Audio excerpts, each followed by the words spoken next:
Bonjour tout le monde les amis, c'est Vivi, on se retrouve pour un nouvel épisode de la maquette de Star Wars, le Faucon Millenium.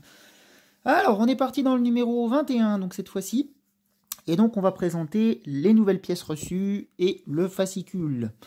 Alors, dans cet épisode, qu'est-ce qu'on va traiter? Les aires de maintenance, apparemment. Ça marche. Allez, c'est parti. C'est un numéro qui devrait, je pense, aller assez vite, parce que vous verrez qu'il n'y a pas forcément beaucoup de montage dans celui-ci. Alors, le vaisseau et ses caractéristiques, dans cette première page, vaisseau de plaisance Incom T16 Skyhopper. Alors c'est un drôle de vaisseau celui-là, on peut voir quand même qu'il a une forme assez originale, une espèce de vaisseau triangulaire, bon, ma foi d'accord. Le T16 Skyhopper d'Incom à usage civil et surtout prisé des jeunes pilotes. Rapide et manœuvrable, vendu à prix modique, c'est l'un des seuls vaisseaux atmosphériques combinant la technologie des répulseurs et des moteurs ioniques. D'accord. Donc on l'a ici en illustration, notamment sur la planète de Tatooine. Alors je ne me rappelais pas qu'on le voyait dans la saga, mais apparemment oui.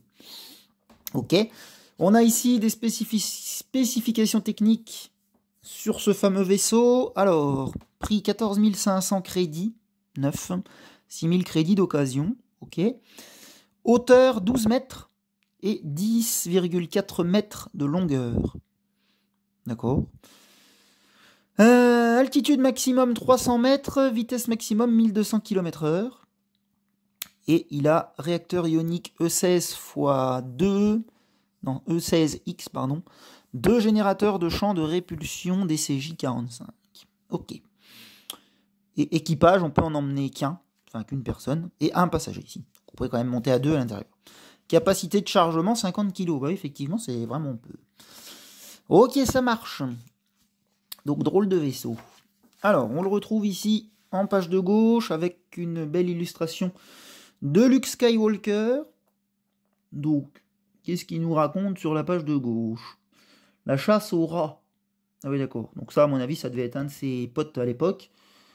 Ils sont presque identiques à celles du X-Wing T65 d'Incom. Luke a su s'adapter rapidement aux chasseurs rebelles. D'accord.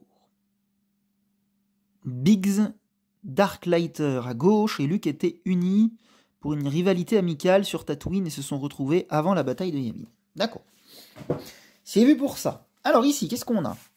Sur la page de droite, course sur Tatooine. Donc c'est encore ce fameux vaisseau. Donc là, apparemment, on voit Luke qui a une petite maquette justement d'un T16.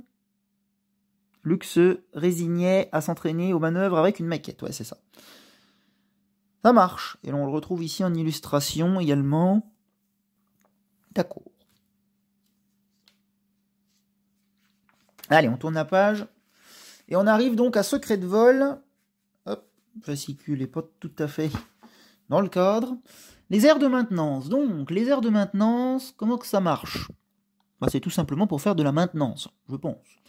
Tout comme son copilote, Han Solo s'est vite familiarisé avec les systèmes internes du Faucon et a souvent dû sortir ses outils afin de bricoler dans les aires de maintenance de son vaisseau. Ah mais d'accord, c'est des endroits en fait faits pour faire de la mécanique, tout simplement. Donc là notamment on le voit à l'intérieur d'une trappe qui est ouverte. Et on peut tout simplement faire ce qu'il y a à faire là-dedans. Là c'est la même chose, on a Chewbacca qui est en train de réparer quelque chose.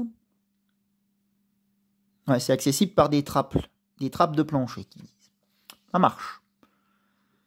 Et ce sera bon pour cette page-là. Hop. On est toujours ici, secret de vol, le niveau d'ingénierie. Ouais.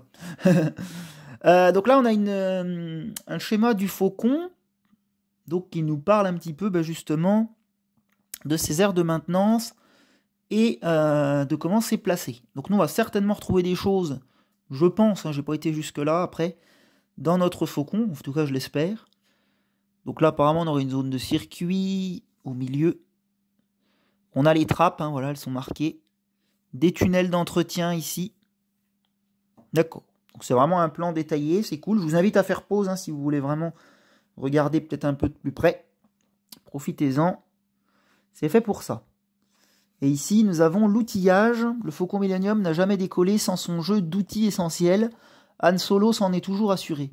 Il était un expert de l'hydroclé, tandis que Chewbacca maniait comme nul autre les 6 lasers et le chalumeau.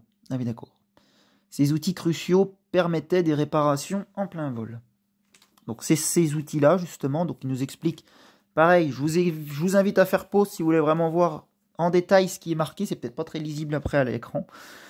Mais voilà, on nous montre vraiment les outils, comment ils sont faits. Et on retrouve des illustrations d'ailleurs en haut et en bas de ces trappes. Ok, allez, on passe à la suite, donc qui nous importe le plus, à savoir les pièces suivantes du numéro 21. Et donc apparemment il s'agirait du couloir encore. Liste des composants, donc. Continuez à assembler le tunnel en tapissant la base de coussins fournis sur grappe comme précédemment. Alors je vais déjà présenter les pièces peut-être dans un premier temps. Et on lira ça après. Alors, on est parti. Je m'excuse, il y a du soleil qui arrive d'un coup là. Ok, je suis revenu, j'ai baissé un peu le store parce que je trouvais quand même que ça faisait vachement de lumière. Donc je prie de m'en excuser. Alors, je vais reprendre du coup la présentation des pièces. Donc en 1, on a la structure de coque BF24, donc pièce métallique, qui fait donc partie de la structure. Vous l'aurez compris. En 2, coussins 8 sur grappe, donc ils sont juste ici. Donc 8 petits coussins qui apparemment va coller dans ce numéro. Donc là, rien d'extraordinaire. 3, vis x4 plus une de rechange, donc c'est les vis noires qui sont en bas, vous les connaissez, pour fixer notamment la structure métallique. En 4, connecteur de trous. Donc, il est là. Hein. 5, connecteur 4 trous, donc la même chose en dessous, mais en 4 trous. Et en 6, plaque de la coque BP1. Donc c'est la grande plaque qui est sur la droite, que d'ailleurs je crois qu'on ne va pas assembler pour le moment. Bref, allez, on continue notre fascicule. Donc on nous dit, outre les pièces du couloir, vous possédez désormais une autre pièce pour la structure de la coque, ainsi que la plaque formant le dessous du tunnel d'amarrage bâbord. Conservez ces pièces pour plus tard. D'accord, donc ça nous dit clairement, on n'a pas besoin tout de suite. Nous, on arrive ici, fixer les coussins. Le devant du tunnel est recouvert de 8 coussins, fournis sur une seule grappe. Laissez-vous guider par les photos à droite pour voir où les installer, en respectant le bon sens pour éviter le moindre problème. Testez l'assemblage avant de coller les pièces. Effectivement, de toute façon, je le fais tout le temps. Donc on a comme le précédent numéro, on a des numéros, justement, 1, 2, 3 jusqu'à 8, ici sur la grappe, et on nous dit clairement comment les assembler sur ce fameux couloir. Donc c'est le couloir qu'on avait dû faire la fois précédente, donc on va les mettre, donc je vais faire ça en off, hein, comme d'habitude, et puis je vous retrouverai quand ça sera collé. Donc on a les emplacements, à moi de les retrouver où ils vont. Reprenez l'assemblage du numéro 20 ainsi que la grappe de coussin. Donc clairement on n'aura besoin que de ça dans cet épisode avec de la colle. Enlevez les coussins de la grappe un par un en coupant les petits bouts de plastique superflus. Assurez-vous de ne rien perdre. La première pièce 1 a 2 languettes sur l'arrière qui s'imbriquent dans les fentes adaptées. Effectivement, on a des fentes ici, on peut voir.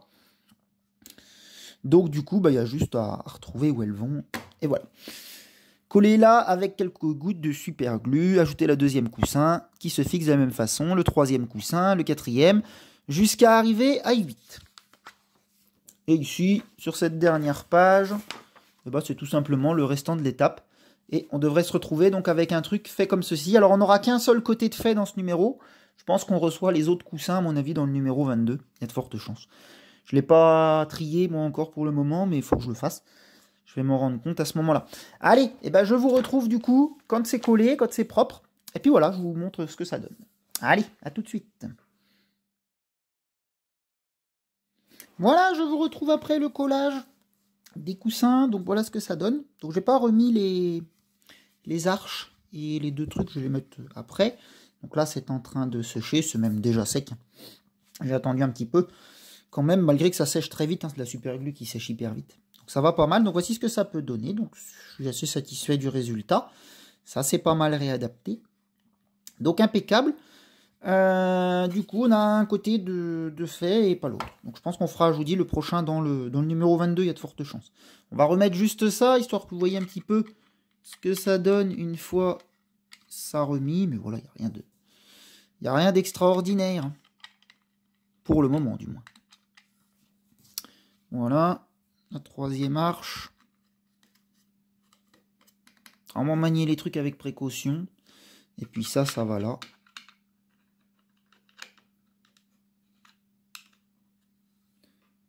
Je sais pas si ça s'est mis dedans. Là, c'est bon. Et celui-là ici. Voilà. Voilà ce que ça peut donner. On a un truc comme eux. Impeccable. Et puis ben voilà, on en a terminé avec ce numéro. Hein, parce qu'après on retourne sur la première page.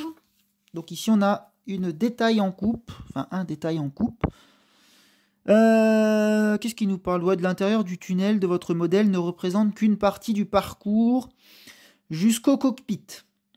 Donc vous voyez qu'on en est là, nous, apparemment. Ouais, c'est ça. C'est ce qui va jusqu'au cockpit. La partie supérieure du blindage qui est amovible et qui sera ajoutée plus tard lors de l'assemblage ne montre que l'intérieur de l'aire de la coque que vous avez construite peu à peu. Cela correspond au décor créé pour les films, dans la mesure où le cockpit n'était pas relié au reste du vaisseau. Nul besoin de concevoir cette partie du couloir, puisque les décors ne prenaient pas vraiment en compte la dénivellation entre le cockpit et la soute. Ouais, d'accord. C'est juste pour nous expliquer que nous, on verra que ça. On verra pas ici, la jonction entre ça et le cockpit. Ok, ça marche. Bon, ben ça roule. Et ben voilà. Donc on a terminé avec le numéro 21, encore une fois de plus, un numéro de plus terminé. On passera donc dimanche prochain au numéro 22 et ainsi de suite, hein, jusqu'à terminer ce Faucon Millenium. On a encore du boulot devant nous. Allez, et ben je vous dis bye bye, et puis ben je vous retrouve pour un prochain numéro dans une semaine. Salut tout le monde!